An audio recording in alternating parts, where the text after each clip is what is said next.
I now have great pleasure in introducing today's lecturer. Dr. Renae Barker is a legal academic and a senior lecturer at the UWA Law School.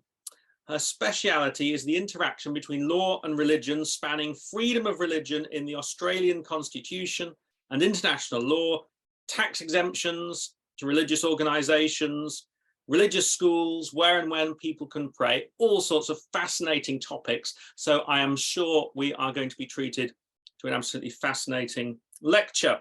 And Renae is also an advocate for the Anglican Diocese of Bunbury, so brings that ecclesiastical perspective as well. Thank you so much, Renae, for being with us today. We look forward very much to hearing what you have to say. Thank you, Russell. So welcome to everyone to the lecture. I know there's a few people whose names I recognise, so hello to all of you. Some of you will be from Australia and some of you will be from international other places around the world. And so one of the things that I considered when I was putting this lecture together was, where do I pitch this? Do I pitch this to the Australians or do I pitch this to those from outside of Australia? And one of the reasons that was a little bit of a tricky question, and where I thought, well, I'm going to delve into the state-religion relationship in some depth today, is because when I usually talk to my international colleagues, particularly those who haven't had much exposure to Australian law prior to meeting me, is that they are often very surprised by the nature of the Australian state-religion relationship. They usually assume that it's going to be something like the UK, perhaps a watered-down version of the establishment in the UK, perhaps just without the established church, but everything else will be much the same. Or they assume a more US-style separation of state and religion, where there is quite a hard separation of state and religion. And so there's this assumption about Australia that it does draw from those two traditions, and therefore it must be like one of them. But the reality is the Australian state-religion relationship is quite unique, perhaps because of its history, its cultural development. And as a result, it often surprises people that the outcomes you can get in the law as a result of that relationship. Today's presentation was titled Beyond the Religious Discrimination Bill, Understanding the State-Religion Dynamic in Australia. And I added a little bit to that, and in a changing Australia, because one of the points I want to get to at the end is I suspect, and I will theorise that I think we're starting to reach a point where we may be entering a new state-religion relationship. So Australia is generally accepted in the literature to have transitioned through 4 different state-religion relationships, the first being establishment, the second being plural establishment, the third liberal separation, and then the current relationship, which is variously described as pragmatic pluralism or flexible separation, and I usually refer to it as non-establishment pluralism. So there's a couple of different versions even for today. And those different transitions happened at really important points in Australia's history. So very, very briefly, because I don't intend to focus on this, but very briefly, in the early Australian colony, there was a period from the arrival of the First Fleet through until the through until the creation of the Churches and Schools Corporations in the 1830s of establishment. And there's debate in the literature as to whether this was a formal de jure establishment or de facto establishment. But ultimately, it doesn't really matter, because from our perspective today, looking back at history, in that that period of about 50 years, the Church of England behaved as if it was the established church, and for much of that period of time, the local colonial government behaved as if the Church of England was the established church. There's certainly exceptions to that within that period of time, but for much of that early 50 years, there's this assumption that there's a relationship of establishment of one form or another. Australia then goes through a period between around the 1830s, ending just prior to or just after federation of what's usually referred to as plural establishment. And the end date is because of one of the unique features that makes Australia different from the UK, and that is the federal nature of Australia. And that is a period of time where each of the colonies funded religion directly, so the direct funding of the building of churches, the payment of ministers' salaries and other similar things, as well as the funding of religious schools, in some cases all religious schools, and in some cases specific religious schools, and some cases with no other alternatives. But they didn't do this just for the Church of England. From around the 1830s, about 1836 is the first example of this, they started doing it for multiple religions. And this is where the colonial and federal nature of Australia makes it a little tricky, because each colony had a slightly different mix of dominant religions in the colony, and so each colony did it slightly differently. In all cases, Church of England was in the mix, but sometimes it was Presbyterian, sometimes it was Methodist, sometimes it was Catholic. And in the case of South Australia, the Jewish population were even able to receive some funding. So it varied a little from colony to colony, but throughout that period, from around the 1830s through to around the 1880s, sometimes a little later, the state and religion operated on what's generally referred to as plural establishment, which meant that the state funded religion, but not religion equally on a non-discriminatory basis. Is they established a pluralistic group of religions, and each colony chose a slightly different grouping. From around the 1880s, slightly earlier in some colonies, slightly later in others, the colonies began to wind back that funding, and from both religion directly, so ceasing the funding of church buildings, ceasing the funding of religious ministers' salaries, but also ceasing the funding of religious schools, preferencing the establishment of their own new secular schools. These were not necessarily secular as you and I would understand them today. Bible reading, for example, was still quite common in many of these schools as the text that the school read, but they were secular in that they were non-denominational, and the secular element as we would understand today built up over time. That began different colonies around the 1880s, a little earlier in some, a little later in others. And by the time of Federation and just post, all of the funding of the plural establishment had been wound back. There were a few little anomalies that happened. So as part of the winding back of that funding, there was some grandfathering to allow people who were perhaps receiving a salary under a government scheme to continue to receive it until they retired. And so it was post-Federation at the very last of that funding flowed through to religious ministers. But by Federation, you're in a new situation. And so then we have a new period of which is what really governs Australia today, which is our Constitution was formed in 1901. And that created the federal structure that most Australians are familiar with today, with the federal government at the top and then all of the states underneath. And this is where the state-religion relationship in Australia becomes what's sometimes referred to as a patchwork and sometimes referred to as a mosaic. I like the latter because it's more artsy, but it doesn't really matter. And that is you've got to deal with it now, not only at a colonial level, each colony being its own little entity, but you have to deal with it as a layered approach. So you have the federal government at the top, which is governed by Section 116, which prohibits, for example, the establishment of a state church. But you also have each of the states able to have their own relationship with religion in their place. And there's certainly strong argument based on the Constitutional Convention debates that that was deliberate, that was the intention, that things would be able to be in their states as was necessary for the local climate. There's quite a funny exchange between the delegates from New South Wales and Victoria over whether or not places of amusement, they were referring to museums and the like, ought to be open on a Sunday. And there's quite a humorous exchange where the delegates from the more southern states suggest that those from the more northern states might need resort to such places because of the climate, and that it was just because of climate, not because of any, implying perhaps a lack of moral fibre as well. So that you get this mosaic approach. Fast forward to today, you end up in a situation which is even more complex. Australia, at the point we created our constitution, didn't do something which most other similar states, liberal, democratic Western countries do. And that's we didn't create a Bill of Rights.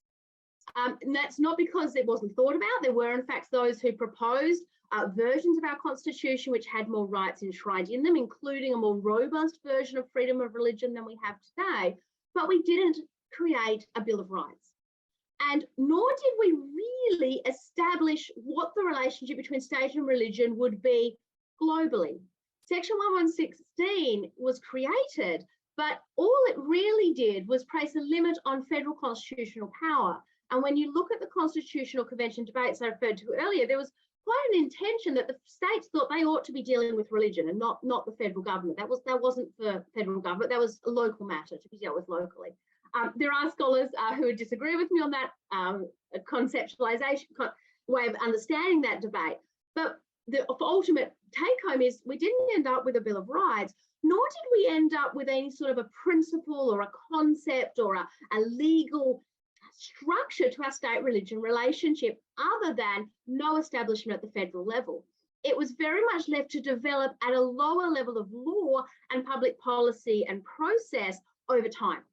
And that's why you get arguably more than one state-religion relationship in this modern era from 1901, despite the existence of the Constitution. So generally speaking, it's considered that between 1901 and around the 1960s, they had liberal separation. And then from the 1960s forward, we have what's sometimes referred to as either flexible separation or pragmatic pluralism. And that modern one is usually the cutoff is based around the creation of the state schools funding programs by the federal government and an increase in multiculturalism and therefore an increase in engagement between the federal government particularly and minority religions. Because until the remove, and that also coincides in the 1960s with the removal of the White Australia policy. So that brings us forward to today. So where are we today? And you will have already heard me mention more than once that there is some difference in terminology and understanding of the relationship between state and religion here in Australia. So some people in the literature would refer to Australia's relationship as liberal or flexible separation, and others use pragmatic pluralism. The difficulty, of course, that presents is that liberal separation and pragmatic pluralism appear to be completely opposite concepts. On the one hand, separation requires the removal of religion from the public sphere, at least at the institutional level. So at the very least, it would require the institutions of government and the institutions of religion to be separate. Now, Australia certainly has that to the extent that the federal government cannot establish a state religion, but there's still significant, and I will borrow from the American language, entanglement between the state and religion. So we certainly still have federal funding and state funding of religious schools. We have tax exemptions for religious organisations. We have prayers in Parliament at the beginning of each of our parliamentary sittings at the federal level. And it is certainly not considered to be improper for members of Australia's Parliament to express their religious views and expressions. We have many members of Parliament who have articulated their religious position in recent times. So there's quite a high degree of entanglement between the state and religion, certainly more than a strict separation would require. But there's certainly elements of separation in that we certainly do not have a state church. There is no specific privileging of any one religion or other religions. The vast majority of religious policies by both state and federal governments are pluralistic in nature, which is where the pluralism then comes in. So usually when those who support the argument that pragmatic pluralism is the most appropriate modelling of Australia's state-religion relationship, point to the federal funding of state schools, because it's one of the most obviously pluralistic examples that we have, where the federal government funds not religious schools, but non-government schools, the vast majority of which in the Australian context are religious, predominantly falling into one of two categories, the Catholic system and then non-systemic schools, which are often not part of an overarching system. Other examples, for example, is within the Marriage Act. Religious marriages can be conducted by religious marriage celebrants and classified as a legal wedding, just the same as they can if they're a civil marriage celebrant. But the difference being with the civil marriage celebrants, they need to follow a very particular form of words as required by the Marriage Act. By contrast, a religious marriage celebrant follows the forms and traditions of their particular religious denomination that recognises them to perform that particular marriage. So another example of pluralism, no particular religion is singled out as having that particular authority. No religion has an advantage. They all have to go through the same process to register their religious leaders to perform. Now, there has been case law on that where the people haven't had sufficient support from a sufficiently well established, using it in the colloquial sense, religion in Australia that didn't have enough support behind them to be able to register. But generally speaking, if they're able to meet the requirements, they can register, and there's no discrimination on that basis or differentiation on that basis. Similarly, the tax system, it requires religious organisations to register as a charity, but as long as they meet the requirements of charity, the nature of the religion doesn't matter. If it is a religious organisation, they meet the charitable requirements, then they are covered. So we have both elements of separation and pluralism. And as I said, separation requires that at least institutional separation of state and religion. Pluralism, by contrast, requires a recognition of the very public nature of religion, and not just accommodation of it, but incorporation and cooperation with the state for it to exist in the public sphere. And so a long way around, we've come to a position where we have separation on the one hand and pluralism on the other, both of which you can find support for in the literature and practically within Australia's laws, and they appear to be in conflict with one another. So where does that leave us? And the answer is that leaves us apparently with a conflict, but not really. Durham and Scarf are two academics who are working in the US, and they have developed or further refined a typology or a model for modeling state-religion relationships.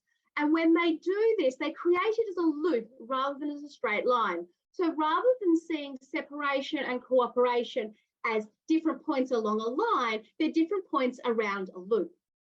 And the advantage to this is you can then plot freedom of religion more accurately against these different forms of state-religion relationship. And when you do that, one of the things you discover is that pluralism, or as they would term it, cooperation, and separation are opposite each other on the loop. What this means is that they have the same level of secularity as each other, because that also goes around the loop, as the extent to which a state is secular. But more importantly, they actually have the same level of freedom of religion.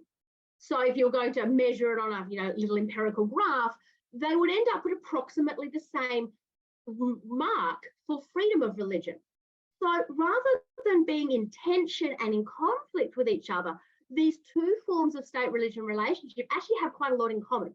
And I would suggest that perhaps rather than being seen as a weakness or a tension or a problem to be solved in the Australian state-religion relationship, this tension between separation and pluralism is in fact inherently built into the system and is in fact the strength of the system. One of the disadvantages with both of these forms is that they can tend to pull in the opposite direction. So separation between state and religion can tend to pull towards a negative association between state and religion, with the state becoming antagonistic or hostile towards religion. Similarly, cooperation can over time pull towards a greater interaction, entanglement between the state and religion, and therefore the privileging of religion over other forms of expression or other forms of worldview, and therefore discrimination against those who don't hold the dominant religious positions. And so by having these two state-religion relationships within Australia, they hold each other in tension and prevent that slipping into other categorisations of state-religion relationships, and therefore hold freedom of religion and Australia's secular nature in place. In fact, they act as a counterbalance to each other. Which then, of course, brings me to what's happening now. There has been in Australia significant change in the last few years. So when the census results came out recently, I was asked by the Conversation to write a piece on it. They didn't know what the results would be yet, but they said to me, look, what do you think is going to happen? And can you write a preemptive piece? And we'll just chuck the numbers in later. So that was a bit of an interesting exercise, but I made some predictions. And I sat down and I looked at all the legal changes that had happened between the 2016 census and the 2021 census. And one of the things I was really shocked by was just how much legal change there had been in areas relevant to law and religion. So, for example, there had been the legalization of same-sex marriage, perhaps the most big one, everyone knows about. But there had also been the last state had decriminalised abortion, and several other states had further liberalised abortion. And where I am in Western Australia, there's starting to be rumblings here about further abortion law reform. There had been, in that space as well, there had been the introduction of safe access zones around abortion clinics, and High Court and other court cases challenging those safe access zones unsuccessfully on the basis that they prohibited religious expression in the form of prayer. In fact, the actual challenge was on the basis of freedom of political communication, but part of that was also that religious expression in the form of silent prayer could be political expression. And then you move into the space of euthanasia. Euthanasia has now been legalised in several states here in Australia, and that's all happened between 2016 and 2018. multiple states have revised or are currently in the process of revising their anti-discrimination laws. Much of this in response to the Religious Freedom Review, which came in the wake of the legalising of same-sex marriage. And there are some other little examples you might point to. So in the next couple of months in Western Australia, all religious leaders are about to become mandatory reporters for child sexual abuse. So a position which prior to the Royal Commission into Institutional Response to Child Sex Abuse was unthinkable, because that infringes upon the sanctity of the priest-penitent confessional and the privilege of that communication, something that was simply have been unthinkable not that long ago. So we've seen a real series of legal changes. And of course, one that nearly happened was the Federal Religious Discrimination Bill. And so I took that as an opportunity to sort of examine, well, what would have happened? One of the ways to try and understand something that as it exists is to understand what would have happened had things changed. And so that helps you to understand where you are, because you have to consider the change. And so the Religious Discrimination Bill, for those who are not in Australia and not been enmeshed in this for the last few years, was effectively a response to the legalisation of same-sex marriage. So you will have heard me refer to the Religious Freedom Review. In the last, same-sex marriage in Australia was legalised by a rather curious process, where first the Australian public were asked to vote in a non-binding public plebiscite on the matter, and then it was legalised through the Parliament in response to a fairly strong yes vote in that public vote. But in the dying days of the debate before the plebiscite closed, the Prime Minister at the time came out and said, "Don't worry about your concerns about freedom of religion, we're going to hold a review." And they did, called the Religious Freedom Review, which I did submissions for, and I was very fortunate to be able to meet with the review panel. And the review panel made a number of different recommendations. And as my law and religion students in my class are sick of hearing me say, none of which have actually been acted upon. So it's largely a bit of a dead letter, but there's hope. Perhaps somebody might do something. But many of the recommendations were minor and should have been acted upon years ago, such as taking blasphemy out of the shipping regulations. That's an easy one. We could do that tomorrow. It wouldn't make much difference to anyone's lives other than shipwrights. But one of the more significant ones was a recommendation for a religious discrimination bill.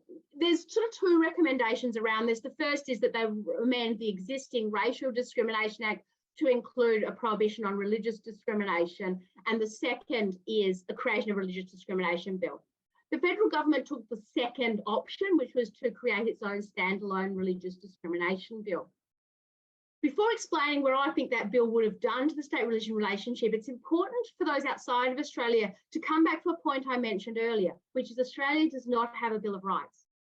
What this means is we don't have a comprehensive national framework for working out freedom of religion issues.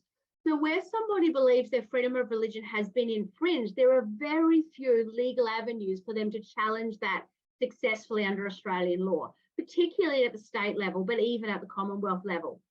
And what that means is that we have other aspects of law have had to take on that role. And I have written papers that have looked at administrative law taking on that role. But discrimination law takes on that role in a way that is very visible. In fact, when you look at the submissions that are made to groups like the Religious Discrimination Bill, or I've recently looking at the WA Law Reform Commission's review of West Australia's Equal Opportunities Act, which is our religious discrimination law, there is constant discussion of freedom of religion as the primary driver behind many of the provisions relating to religion in the Religious Discrimination Act. But religious discrimination and freedom of religion are not the same thing. They're two quite separate and distinct concepts. But because of a lack of an overarching legislative or constitutional framework for dealing with religion, we've had to take a mosaic approach. And one of the larger pieces of that mosaic is religious discrimination law. And as a result, the discussions around the Religious Discrimination Bill took on a fervour which might not have existed in another jurisdiction had they had a bill or charter of rights. Because in the existence of a bill or charter of rights, many of the issues that were discussed in relation to the Religious Discrimination Bill were would have been dealt with in another context. They would have been dealt with under a human rights framework, but instead we're trying to deal with them in a piecemeal way in a discrimination law. And I think that explains what happened to the Religious Discrimination Bill. So the Religious Discrimination Bill went through at least 3 versions. There was an exposure draft that was released, and then there was a second exposure draft, and then finally a bill that was presented to Parliament.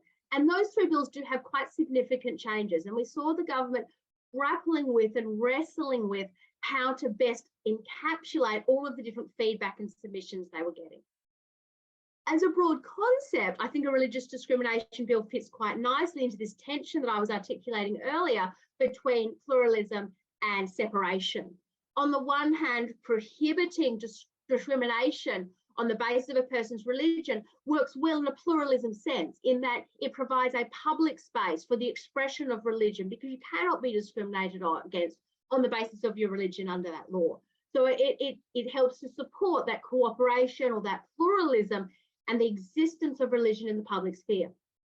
On the other hand, it also helps to keep a separation between state and religion, because it provides that framework for that to take place, and without having to involve the state is intimately in those conversations. So it's compatible with that tension that I was saying earlier, and arguably would have sat quite nicely into the modern Australian state-religion relationship.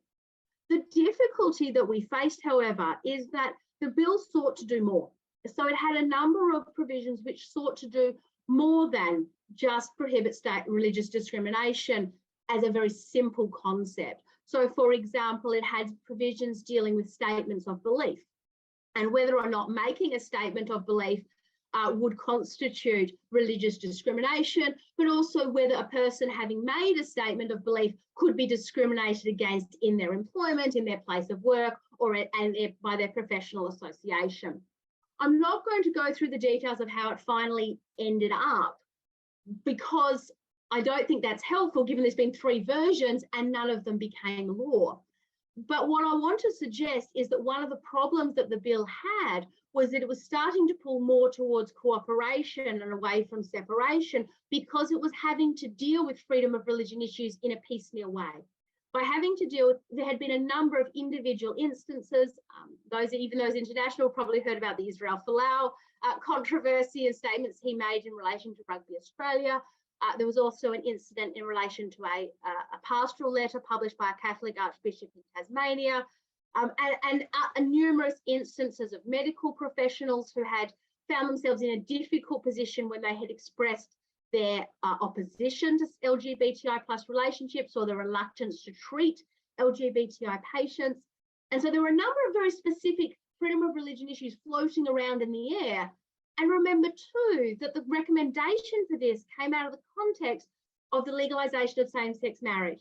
So that was also floating around in the ether at the same time, and added to that. And of course, when that comes on 2 sides, one, a very real concern over how religious people would find themselves settling and find themselves living in a world which now legalized same-sex marriage, something that wasn't the law previously, but also a feeling from LGBTI plus groups that now they had this legalization of same-sex marriage, now can we go and address the other issues that they saw in our law, particularly issues, for example, in the Sex Discrimination Act, which was written in 1984, which is the year I was born, and I don't think has been revised terribly much since. Could probably do at least with some definitional updates. So there's this tension floating all around, and I think the problem that happened with the bill is it tried to do too much.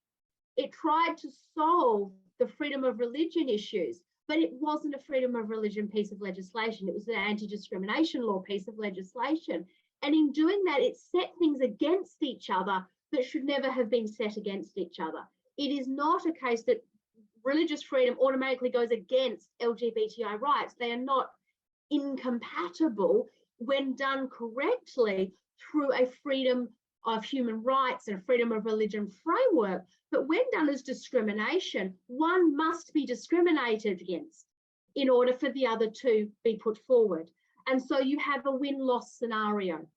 And I think what happened to the bill is that in too many of those instances, a very secular Australia, an increasingly secular Australia, saw that religion was winning, for want of a better word, and they pushed back against that, I feel. And so as a result, the bill failed. So the question is, where are we going? I think a religious discrimination bill would have supported and continued to support the existing tension, which I actually think is a good thing in the relationship. But it, in the way it was finally drafted in the last few versions, probably would have pushed more towards cooperation between the state and religion at the federal level. And I am deliberately say the federal level, and that's very deliberate wording, because all of the law, the vast majority of the laws I mentioned earlier as having changed between 2016 and 2021 are at the state level. And so that's also something to consider here in this tension concept and this mosaic concept that I've been drawing, which is at the state and territory level, there is an increasing separation between state and religion, with many laws moving to positions which are very different to the religious majority religion, which is in Australia still Christianity, but it is, moving to a very different moral position in the law than perhaps might be held by some members of the population. But that's happening at the state level, whereas the religious discrimination bill, which was actually pulling back towards a closer relationship between state and religion, was happening at the federal level. So again, that tension between state and religion relationship at the one level and state and religion relationship at the other, balancing each other, and would have balanced each other, which is why I think it will be a pity that we won't have a religious discrimination bill going forward at the moment. Possible that the new Labor government will introduce one. They have yet to make any public announcements. I've certainly heard whispers that they might, but there's nothing formal and no public announcements that their intention is to revive the religious discrimination bill. There's none that I have recently seen. And so we're getting this situation where I suspect we may see further push towards separation of state and religion at the state level. That's certainly increasing. And without something at the federal level to balance that, I think we'll start to see that shift starting to happen more and more in the coming years. So that sort of brings me towards the end of my presentation and what I wanted to say. Sort of to summarise what I've said, though, Australia's state-religion relationship is complex. It is different from the US and from the UK and other comparable nations, and that largely comes down to a lack of a bill or a charter of rights. That in and of itself is not a problem, but it creates some unique issues. And one of those is finding ways to have conversations about law and religion issues. And the mechanism we have chosen in Australia is this mosaic approach. I focus today on religious discrimination, but I refer to a number of other laws briefly that also form part of that mosaic.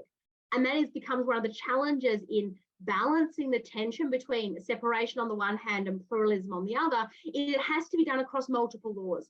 And one law changing over here can impact that relationship in potentially unpredictable ways because of that mosaic approach. But on the other hand, the mosaic approach can also help to stabilise the relationship because one law is only one law, and there will be many, many others that won't change all at the same time.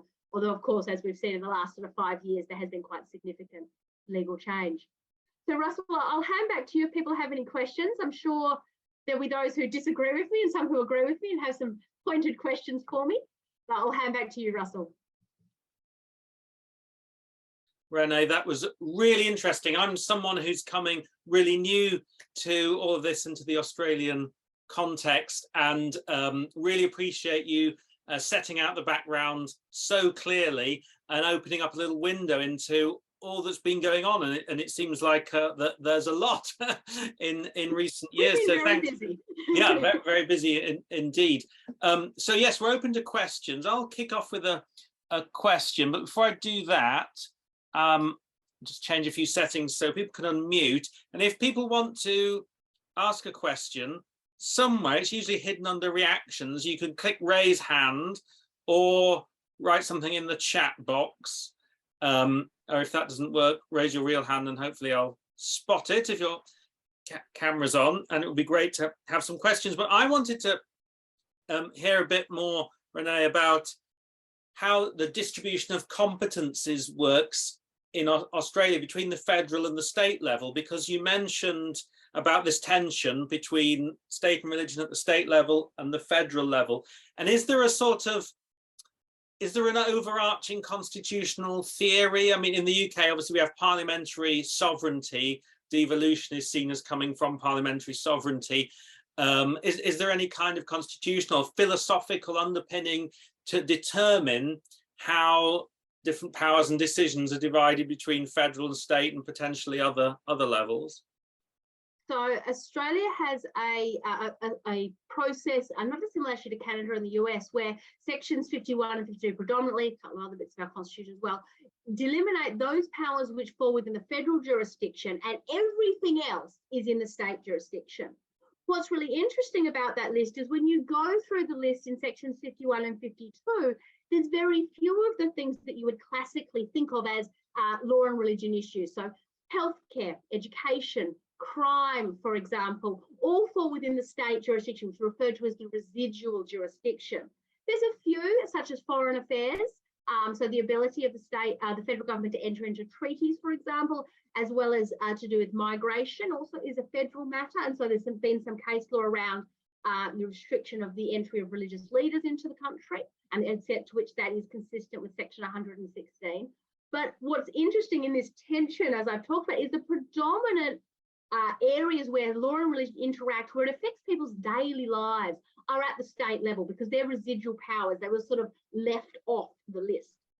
However, it's worth mentioning, though, that the federal government has over a number of years sort of grown its influence over time. And you will have heard me refer to federal funding of education. But if education is a residual power, how do they do that?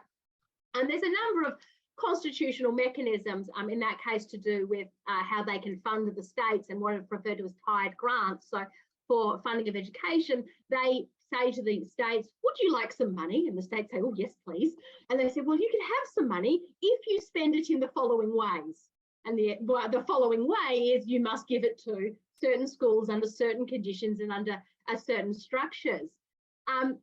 And so the federal government, through mechanisms like that, through other policies, through cooperation with the states, have expanded their influence in recent years, and certainly have had policies in areas which might have traditionally be seen as the state's responsibility. But there is a very strict list, and there's certainly those legal theorists who work in this space who have argued that actually section 116 of the Constitution is arguably a dead letter. There has been no constitutional case that has ever found a law to be in breach of it. To be fair, there's only been 6. But 6 cases, so not a high hit rate, really.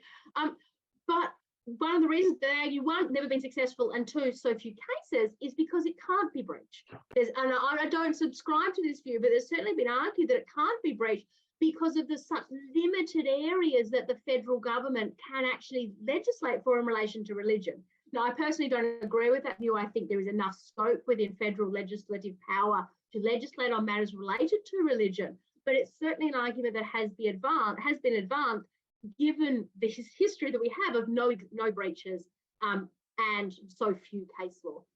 My argument for that is that actually, rather than being a dead letter, section 116 has been very successful in setting the parameters, and the government has quite wisely steered clear of breaching it. But there's a dispute within the literature as to what the answer is there. Sure. Really interesting. Thank you for that. Got a question that follows on similar lines, I think, from Neil Foster. Do you want to read your question out, Neil? Yes. Thanks very much, Russell. Hi, everybody. I'm from Australia, Renee, of course, and I know each other quite well. I'm on the other side of the country, though, in Newcastle, Australia, which is a couple of hours north of Sydney. So, Renee, you've talked about this tension between the federal laws and the state laws, and I think you're right. There seems to be a feel at the moment that state laws, if we can put it that way, less friendly to religious freedom than some of the federal laws that are around, which have been around for a little while and do provide some protections. So what do you think about the possibility that there might, formally speaking, under section 109 of the Constitution, we have a way to resolve that clash if there's an actual opposition? So do you have any thoughts on whether that might happen and how it would go? It's an interesting question. I think had the religious discrimination, so for those who are not in Australia, section 109 allows a challenge when there is a clash between a state and a federal law, and where there is such a clash and the there is an inconsistency between the laws, the federal law prevails. And that was quite deliberate. And that's because the list in section 51 and 52, 51 are exclusive federal powers, but 52 are what are referred to as concurrent powers.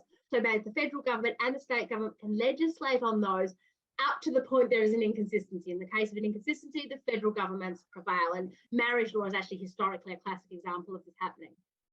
It'd be interesting to see a section 109 challenge. I think had the religious discrimination bill passed, yes, I think we will have seen a section 109 challenge, particularly because the wording that was proposed for much of the religious discrimination bill was much more accommodating of religion, and the exemptions were nowhere near as narrow as is currently being proposed at the state level. So yeah, I think had that passed, we would definitely have seen a section 109 challenge. Without that, I think it's less likely, not because that tension doesn't exist, but because of the different areas in which we're seeing these laws change, in that there is not federal law dealing with abortion safe access zones, for example, and there's not federal law dealing with euthanasia at the state level. There's the territory level, but I suspect that will be wound back very shortly. So not because their attention doesn't exist, but because at the moment they're still playing within their legislative competencies, even though they're pulling in different directions in relation to the religion issue, I think is probably the answer to that question. And so I think it will become very much a political battle, I suspect, over time rather than a legal one. And that's been the case for law and religion much of Australia. So in another paper that I've written, I talk about this tension. And one of the things I note about pluralism is that it is established on what I call a foundation of sand. It is legislation, public policy, and similar natured things that establish that pluralism, whereas the separation is based on constitutional provision, which in Australia is notoriously difficult to change, whereas the pluralism could be changed overnight, quite if you suddenly had a revolution in thinking. So I think we could have seen, but at the moment, I don't think we will see a Section 109 challenge, just because they're staying in their own lanes. The moment that changes, though, we'll see one. You and I might not quite see the same way on that one, Renae. No. Because I think the area that I'm particularly interested in is the discrimination law. And while you're right to point out that the federal government doesn't get involved in the other areas, both federal and state laws have discrimination laws. They relate to things like sexual orientation.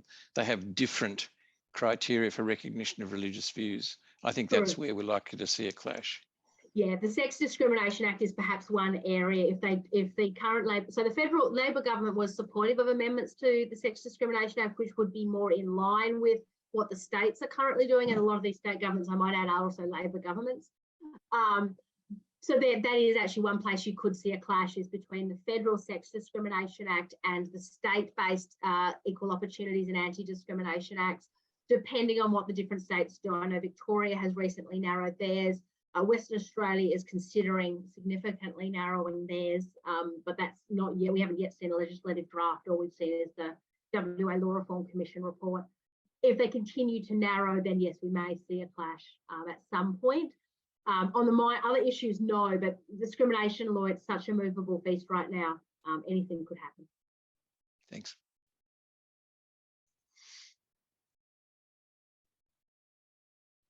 Points one wants to raise.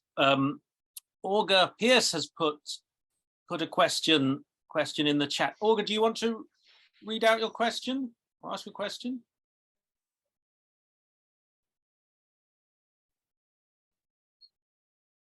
Yes, I will read it out, and apologies that my camera is not working.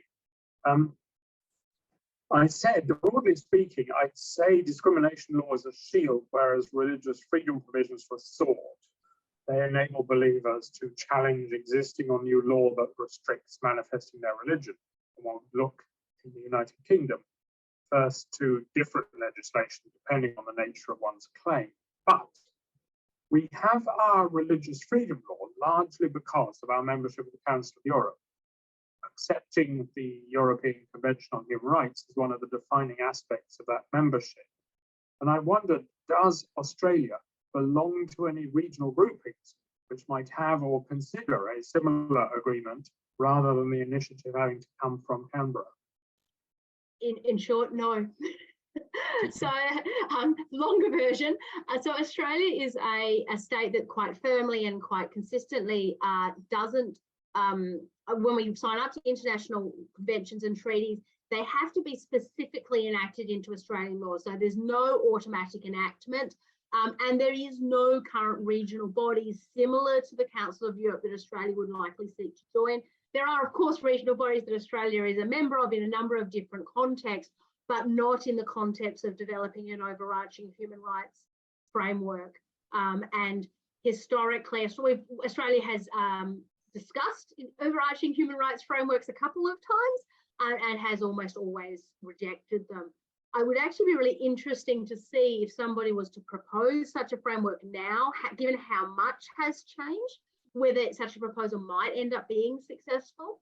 One of the reasons I say that is the last time such a proposal was suggested, it received quite a lot of opposition from religious groups for a number of reasons, and some quite good reasons. But the position of those religious groups in terms of their power and influence on society has changed quite significantly. And so I think that might lead to two things. One, they may change their position, and two, they may not have as much influence another time around. But in answer to your actual question, no, there's no existing regional groupings that Australia is likely to join. And even if they did, the mechanism for the adoption of international law under Australian constitutional law wouldn't allow for that automatic adoption. We wouldn't have automatic adoption here either, but I think one difference is that when the Council of Europe was set up, it was in an almost universally Christian Europe, whereas your region is by no means universally Christian. No, quite the opposite, in fact, Joe. In Australia, in the last census, we ended up at just under 40% no religion, I think. My memory is slipping at this time of the evening. New Zealand is predominantly no religion. To the north of us, we have Indonesia, which is predominantly Muslim. Papua New Guinea, which is predominantly Christian, Pacific Islands, which have a smattering of a variety of Christian denominations, depending upon the nature of their missionary interaction. And then further going on in the other direction, you've of course got India and Singapore and places like that, which have quite diverse religious populations. So there isn't a consistent religious approach across the region. It's quite diverse across the region, and very different views as to the appropriate role of freedom of religion, the appropriate balances that should be struck. So even if there was such a regional group forming, it would be very hard to come to a consensus view on these issues. We're all quite critical of each other, actually.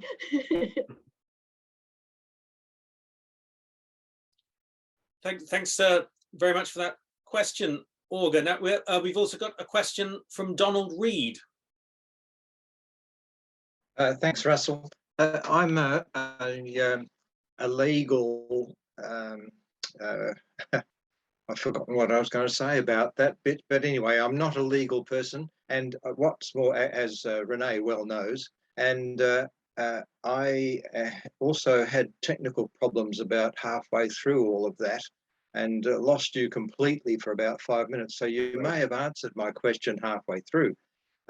It concerns a sort of a picture that I've got of the mosaic that you have painted. And I wonder what you would like to say about a Bill of Rights having an effect, a federal Bill of Rights, having what sort of effect on that mosaic?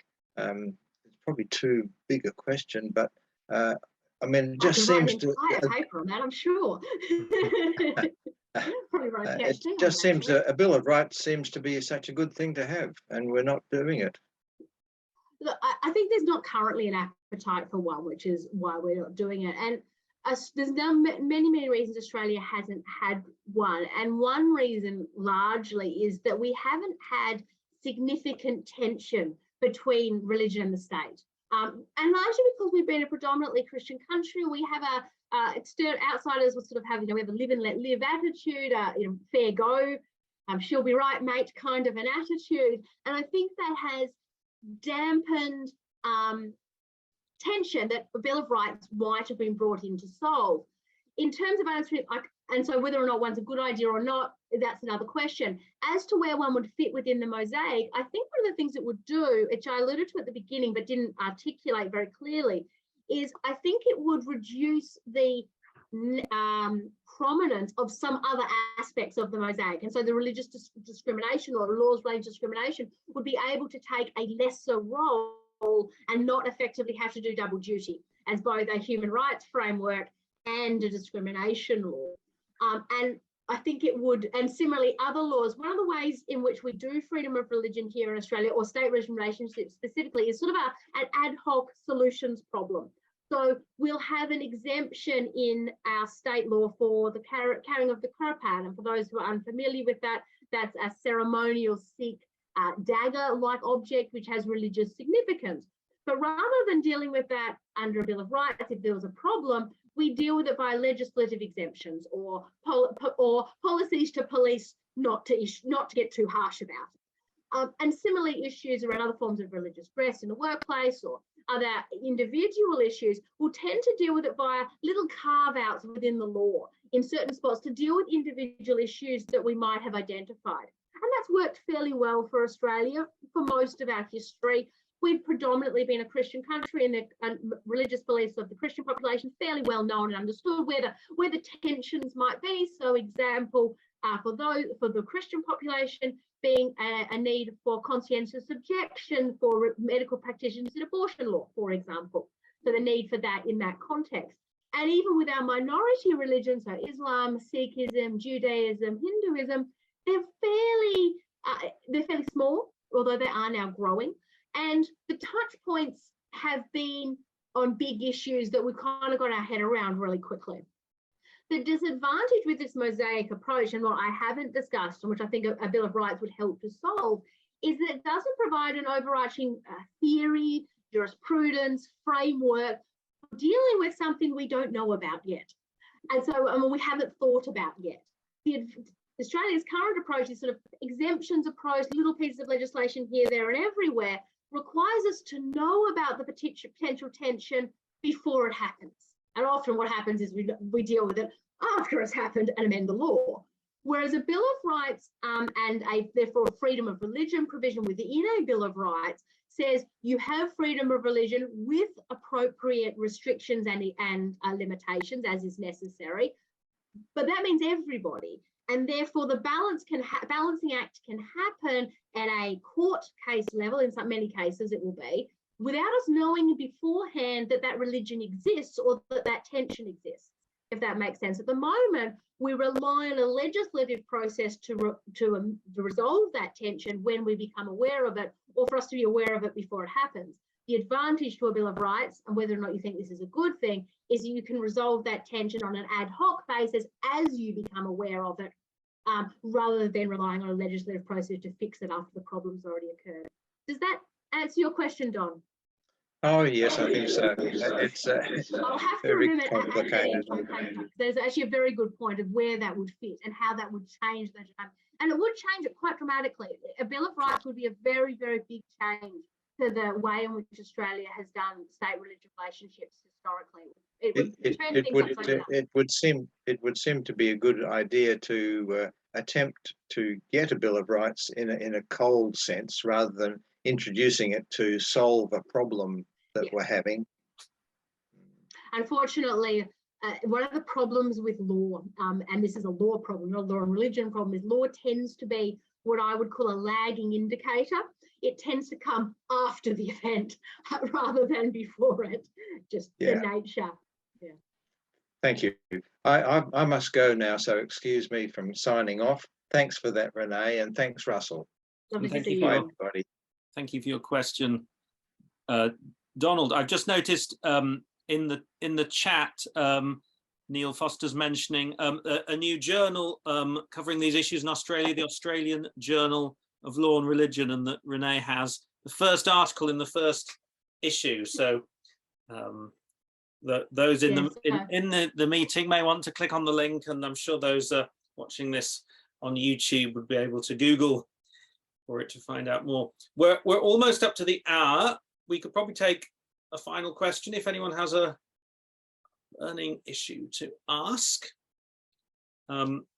Otherwise, I will wrap things up. This has been such an interesting hour, a whole new area of things for me to learn about. This is the last of our online ELS lectures of this academic year. We are working on the plans for the coming months and the coming year, and I do hope we'll keep something of the international flavour that our online lectures have enjoyed in the past year. Thank you to all those who've attended and helped us have such a good discussion and question time as well.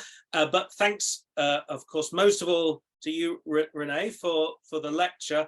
As I said, so interesting, so clearly explained for those of us outside the Australian context, but it also created so many points of discussion and interest there for those who are clearly very well versed in these things. And you told us about this legal mosaic, such a vivid image, but I think you also provided us with a mosaic with the many different illustrations and points and bits of history that you provided that have illuminated and illustrated so much of what you said. So really appreciate all the time and care you put into your presentation. Thank you so much. And I hope that everyone has a good evening or a good day, as the case may be. Thanks very much, Russell. Thank you, Russell.